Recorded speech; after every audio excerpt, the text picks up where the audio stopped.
you get stuck, then you can switch it off. I'll tell you to switch it off. Okay.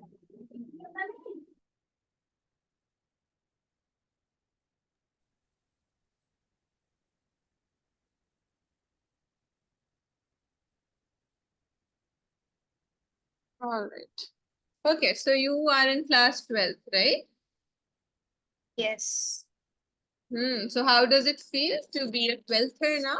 The senior most in your school? I'm a drop student. I'm not in 12th right now. Sorry? I am a drop student. Okay. But still you're studying class 12th, no? Yes. All right. So is there any chapter that you've started or on your own, or like we shall be starting from the first chapter? We can start from the first chapter. Okay. So in your syllabus, if you've seen your syllabus, you might see that there is obviously a list of chapter given. So the first chapter that we're going to begin with is the sexual reproduction in flowering plants. Okay. Now see, before we move on to like with the class, for like there are few things that I would like you to know. That first of all, while I'm teaching, do not write down anything. Okay, try to understand everything, and then I'll give you time to take down the notes. Okay. Apart from that, whilst I'm teaching you, if if at any point there's anything that you do not understand, okay, if there's anything that maybe you have a doubt in or something that I said that you did not understand, so please ask. Okay, any doubt that comes to your mind, ask me. Okay, no shyness, no hesitation, nothing of that sort is welcomed over here. Whatever doubts are there, frankly ask, and do not think that what will ma'am think if I ask her this doubt. Maybe this doubt is too silly. I don't know what will ma'am think of me. No, I will not think anything. So whatever is your doubt, even if it is like a very basic thing, you ask me, I'll teach it. Okay? So there's no shame over here. Understood? Okay. So when we talk about sexual reproduction in Yes. flowering plants, do you know what sexual reproduction is? Yes. Tell me, what is Uh, it?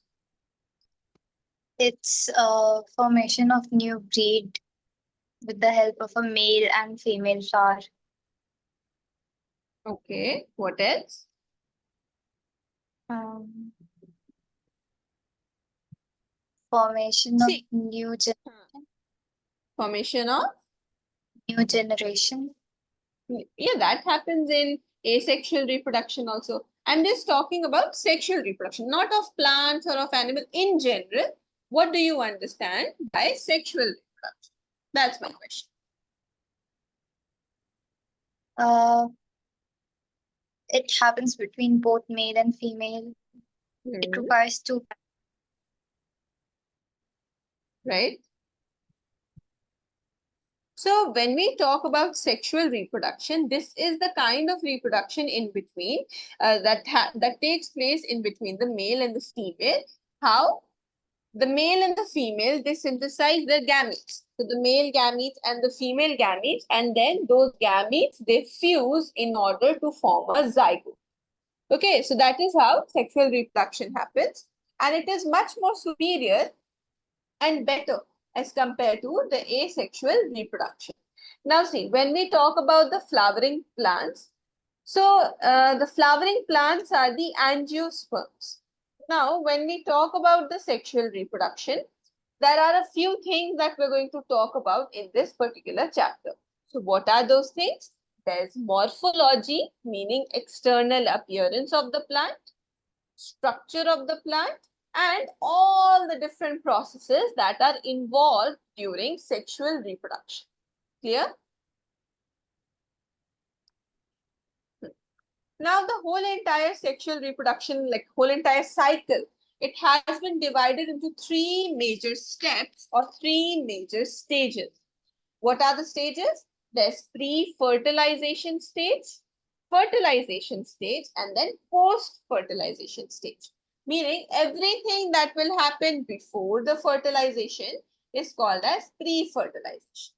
All the things that will happen during the fertilization, we will call it as the fertilization event. And lastly, all those things that will happen after the fertilization is done, we are going to call it as the post-fertilization event. So during the pre-fertilization stage, the gametogenesis happens. What is gametogenesis? It is the formation of gametes. So this is formation of male gametes, formation of female gametes. Both will be called as gametogenesis. After the gametes are formed, they have to be transferred, like male gametes, female gametes, they have to come together to fuse. So for that, the gametes have to be transferred. So that is called as pollination. So these two events, they take place during the pre-fertilization stage. After that, there is the fertilization stage. Now, during the fertilization stage, the male and the female gametes, they are going to fuse and form the zygote. Okay. And then after the fertilization has been done, then from the zygote, embryo is going to develop and different kind of processes like cell division, cell differentiation, these things will happen. So right now, this is like a summary of the chapter, but it is very, very, very in depth. Each of the things you have to study and understand. But this is like in a nutshell what you have to study. This much is clear. Yes. Any doubts? No. All right. Now, moving forward, there is a thing that I'd like you to know, that is ploidy. Do you know anything about ploidy? Haploid, diploid? No? Okay. Now see, ploidy refers to the set of chromosomes. See, whether it is plants, whether it is animals, humans, even microorganisms, every single living organism, they have chromosomes in them. Okay, they have genetic material in them. So not you can like the lower organisms, higher organisms. So in every organism, there is like a set of chromosomes that are available. So the availability or the presence of certain sets of chromosome is what we call as ploidy. Okay, ploidy is that. Now ploidy, it is of different types. The first case is haploidy. Now, haploidy is the case wherein the cell would have only one set of chromosome, only a single set of chromosome. So that will be haploidy. It will be denoted by small n. And the best example for which is gametes. Understood?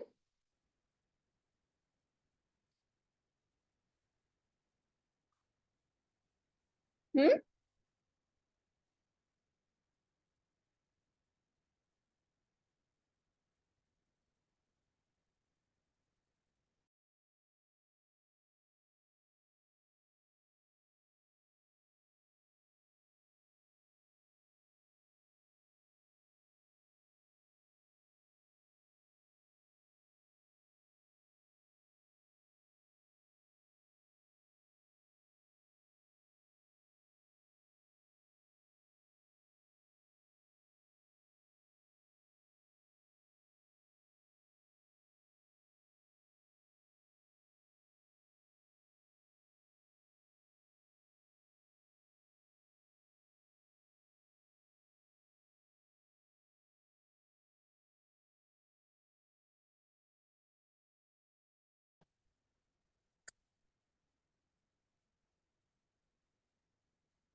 Yes, able to hear me?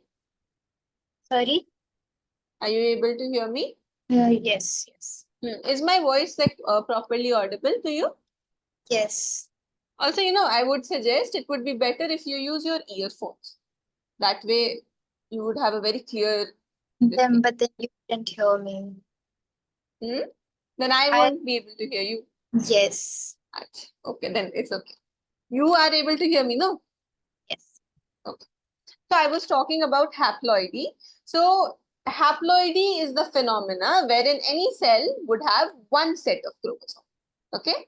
Diploidy is the phenomena wherein one cell will have two sets of chromosomes. Triploidy is when three sets of chromosomes, and polyploidy is when more than three sets of chromosomes are going to be there. Amongst all of them, haploidy and diploidy are very important for you to understand. Now see, haploidy, the best example is gametes. Okay, for example, there is the male gamete and the female gamete.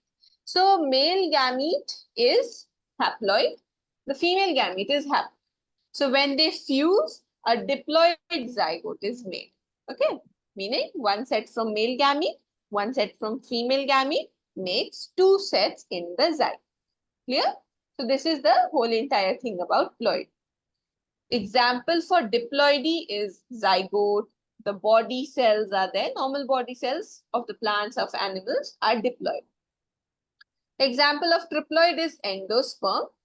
So this particular ploidy is clear to you? Yes. Any doubts? Okay.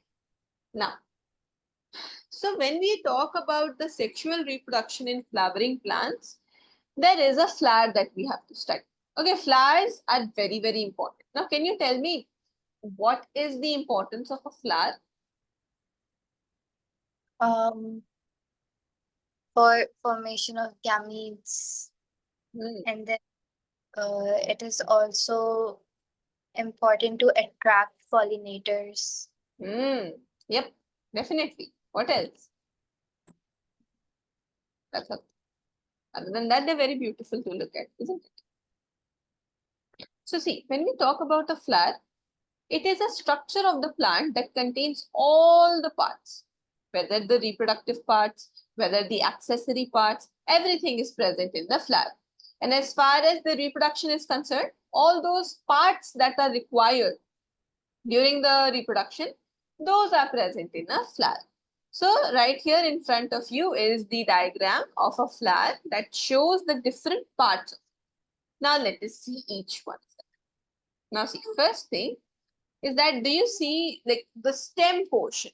Now you, like when you held a flower, you might have seen that every flower has a bulgy part through which the stem is attached, and then the petals and stuff, they come out.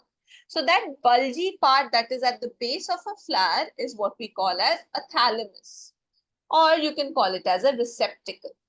Now, on top of receptacle, every single part of the flower is born, meaning present.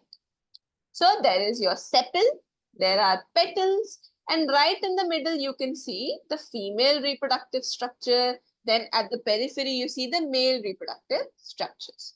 So these are the different parts of the flower. Now let me tell you the four major units that are of our concern in this chapter. So a flower contains four whorls. Whorls means parts or units. It's like a fancy word for it. So there are four whorls of a flower. What are they? Androecium, gynoecium, calyx, and corolla. Now, androecium is the male reproductive part of a flower. Gynoecium is the female reproductive part of the flower. Calyx and corolla, these are the two accessory parts, meaning they are not involved directly in the reproduction, but they help in the reproduction. Okay, like how you told me that they are there to attract, isn't it? So same way, for that attraction purpose, protection purpose, these things are there, but directly they are not involved in reproduction. Clear? Now, when we talk about these four units or four parts, basically these are bigger chunks, okay, bigger units. But for our ease of understanding, we take small parts so that it is easier for us to understand, isn't it? So same way, out of all of these units that are there, or bigger major chunks that are there, we take out single unit of each one of them. So just like that, the single unit of androecium is called as the stamen. So now, instead of studying so many stamens together, you're going to study one. Then this stamen will be called as the male reproductive unit. The single unit of gynoecium is called as the carpel, or you can call it as the pistil. This is the name. Then the single unit of calyx is called as a sepal. The single unit of corolla is called as a petal. Okay. Now there are certain plants in which you cannot distinguish which is the sepal, which is the petal. You cannot make out which one is what. So that is called as perianth. So a single unit of perianth is called as a tepal. Okay. Petal, sepal, tepal, all of these. So these are certain terminologies that you have to get familiar with before you dive into the chapter. Understood? Any doubts? Anything you want to ask me?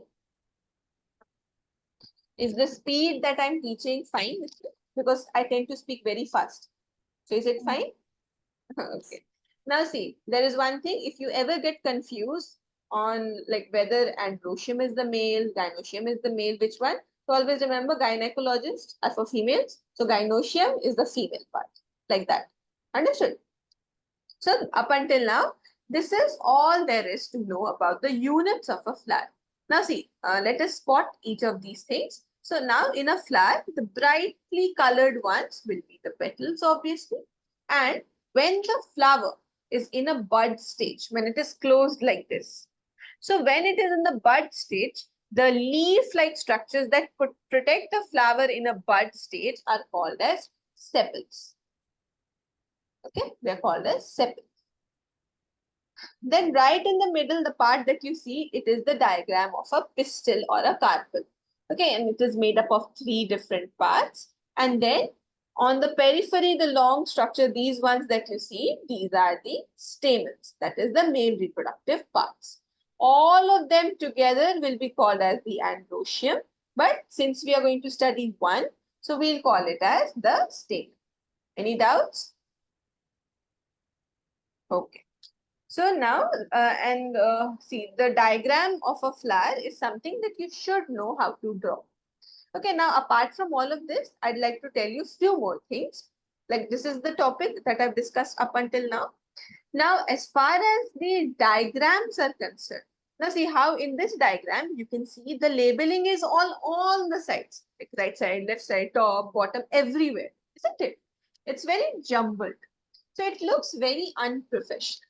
So when you draw any diagram, so first of all, always make a habit to draw diagrams. This is biology. This is the land of the diagrams. Here, you draw diagrams, you get marks. That's the key. Trust me. So whenever, for example, you've drawn any particular diagram, anything. Now, basically, when you draw a diagram, the things that you have to keep in mind is that you pick a side. Either you pick the right side or you pick the left side. And you do all the labelings at one side. If you've chosen right, then do the labelings all on the right side, not all around. That makes the diagram look very shabby. Or if you're choosing the left, then do all the labelings at the left. It's your decision. Whichever you want to choose is fine, but pick a side and stay with that side. So for example, you've drawn anything. Now, if you have drawn something, obviously you're not going to draw something like this, like a computerized picture. You're going to draw something that will be personalized in your own way. So maybe you have drawn something, but the teacher, any teacher who is checking your paper might perceive it as something else, right? So always remember it as a thumb rule. Right now, like you're in class 12, you're in school, but for higher studies also, you have to keep these things in mind that whenever this, just like how whenever we post a picture on Instagram, we put a caption, isn't it? Describing that picture or something that comes to our mind. Same way, you have to give a caption for your diagram.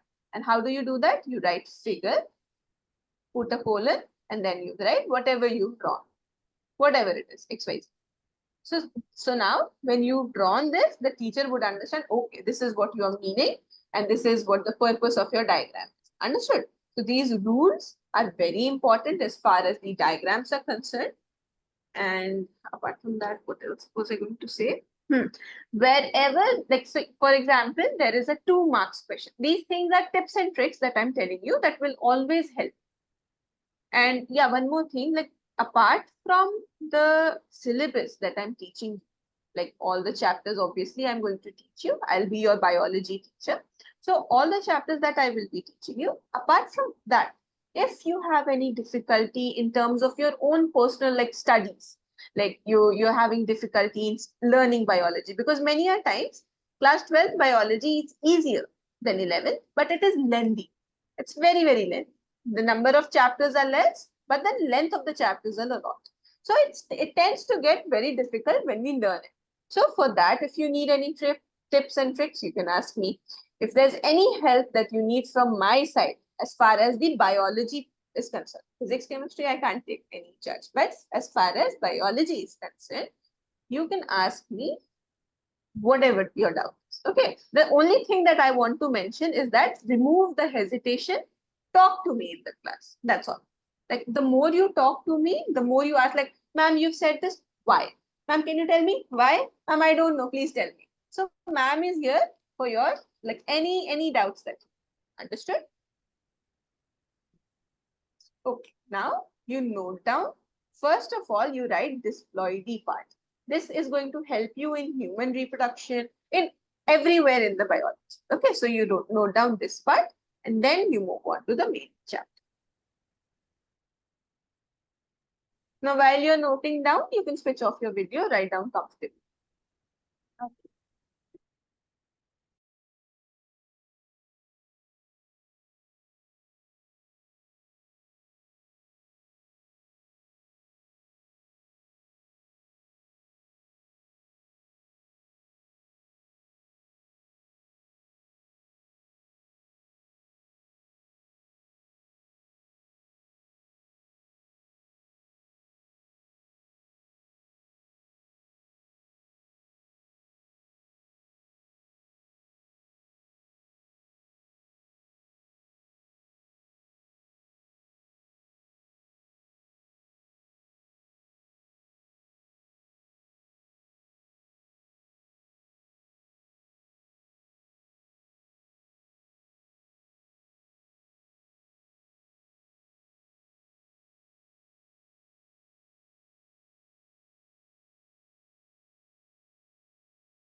I'm done.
Yes, I'm done.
Yes, I'm done.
I'm done.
Yes, I'm done.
Yes, I'm done.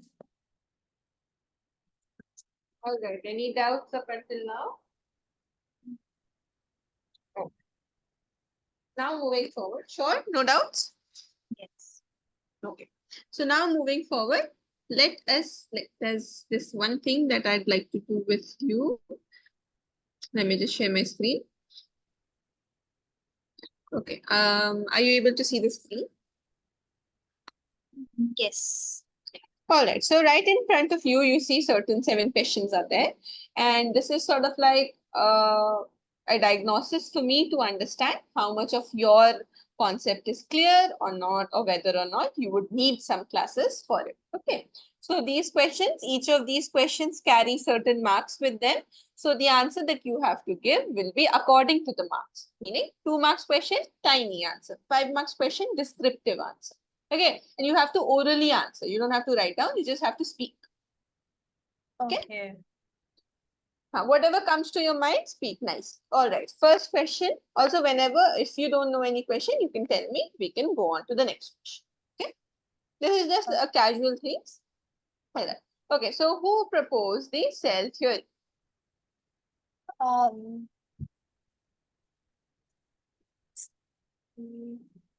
Yes. Yes. Cell theory. Robert Hooke. Robert Hooke discovered the cell. Mm. I think the name starts with an S.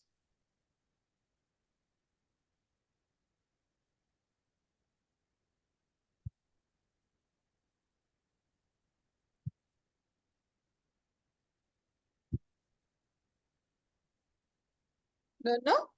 Clyden and Swan. Remember? Sorry, who? Clyden and Swan. Oh. All right. Next question. Define eukaryotic cell. Uh, Eukaryotic cell have have an enclosed nucleus.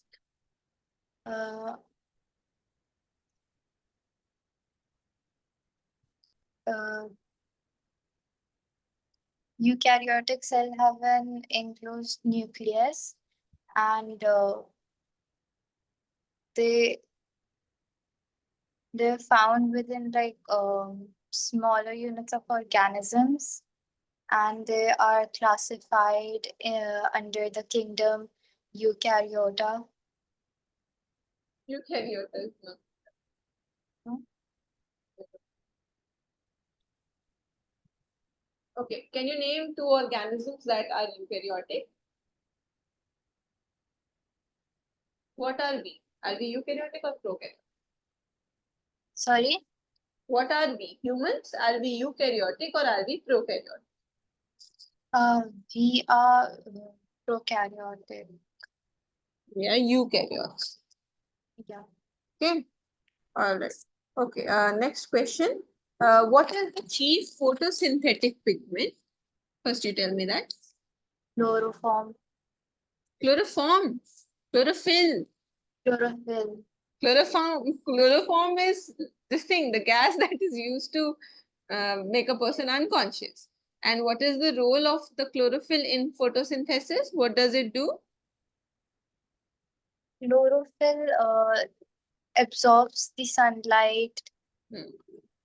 And It absorbs the sunlight and the gases like CO2 and O2, which are essential for photosynthesis. no, it doesn't absorb the gases, but yes, it does capture the sunlight. It converts the solar energy into chemical energy. Okay. All right. Tell me 3 differences between plant and animal cell. Plant cell have a cell wall present in them. Animal cell does not, and plant cell is larger than animal cell, like in size. Correct. And Absolutely correct. uh, Then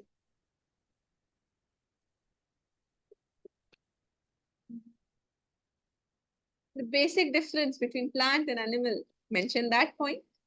Basic difference.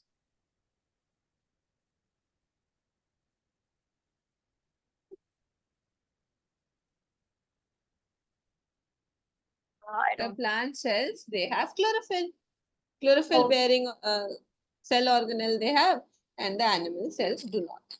Okay, what is the difference between mitosis and meiosis? I don't know about this. Oh, Like I am very oh, confused in both of them. no problem. I will teach you this because it is important. What is double circulation? Uh,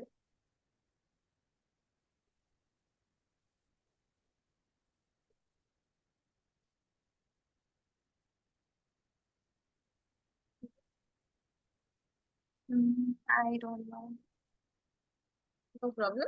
Lastly, give, I think this so you would know, the features of kingdom Monera.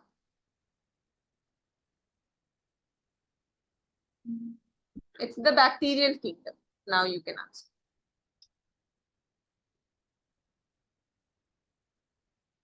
I don't think so. I know this. You remember? It's all right. It has been a while since you've studied these chapters. No problem. All right. As far as today's class is concerned, do you have any doubts? No. No doubts? Sure.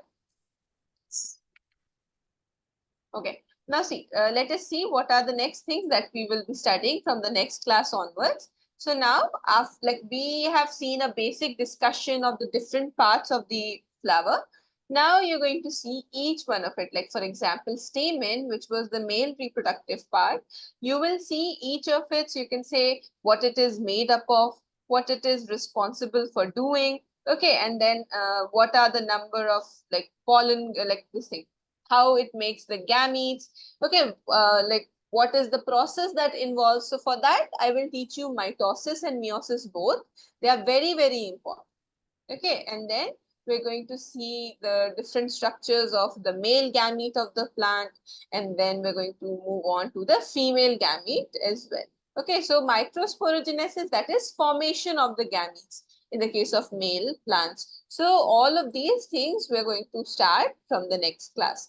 But as far as today's class is concerned, do you have any doubts like in all the topics that I've taught you today? No, it's clear. No doubts. Okay. And it must have been quite some time since your class 12 has started. When did the session start for class 12? I'm not studying right now. I am a drop student. So I've I understand that, but there must be some sort of time period, no, when the session starts or something like you might have taken admission somewhere for examinations. No, no, not right now. No. nowhere. No, Like you're not admitted in any school. no. So how would you give your boards exam? I I've passed boards. You've passed your 12th boards. Yes. Okay, so I'm this is after. yes. So you're preparing for NEET examination. Okay, okay, now I get it. Okay, so you're a pass out, so you should have told me, na. I Yes. was thinking that you're in class 12. No, I did Okay, it. okay, you're done with class 11th and 12th. Okay, now I understand. Okay, so you're basically a NEET aspirant. Yes. All right. So for that, you've taken tuitions. Okay. Are you taking tuitions for other subjects as well? Not right now. Oh, okay, then. All right, no problem. So we will then, I will not teach you as the level of both. Okay, I will then teach you from the level of NEET only, a little higher than what you're supposed to study. Because Yeah. in NEET examination, a little higher level questions are there from the basic concept. It's from NCRT. Do you have NCRT? Updated one? Yes. Very good. Perfect. So keep that handy. Okay. Keep that with you everywhere you go. That is your best friend now. Okay. So for class, like the whole entire biology portion, and you know how many marks biology carries in NEET? 360. 360. So it's like a major chunk of that portion is your botany and zoology, right? So if you make that perfect, then the rest of the subjects you can do on your own also, or whatever, however you do it. But this will ensure your 360 marks. So, all right. So, good thing that I now know how to do your, like approach your chapters. So, we'll do according to the NEET only, NEET level, okay, not the boards level. Understood? And yes, one more thing. Now, if you're preparing for NEET, now there are a few things. Now the studies gets even more strict. How? Whatever you like, I teach. Now, since you are not going to any school and you're not going to any tuition anywhere, so you have just this thing, right? So after every class is done, whatever topics you have noted down, learn it. Okay, just learn it by heart. Okay, like learn it by heart. And also, whatever I've taught, for example, I give you the basic introduction, the structure of a flower, all of these. So take out your NCRT, mark whatever I've taught. Okay, always sort of imagine it matching my notes with your NCRT. You see, maybe I might have missed out something. You tell me, ma'am, please teach this. Isn't it? That could happen. Human error, right? So what I want you to do is pay 100% attention. Like however much you remember from previous class, you don't, it doesn't matter to me anymore. Now we're starting from scratch, right? From the first chapter. So I need you to prepare accordingly. Understood? So if you like start preparing from now on only, then when the time of the NEET examination comes, then you'll not have a burden on you. That okay, I have so many things to learn and all of that. So we'll learn from now on. Understood? So from now on, like whatever I've taught, after every lesson, you learn it, you read your NCRT, that is going to be your homework always. Okay? Oh, yes. All right. Okay. So any doubts, anything you want to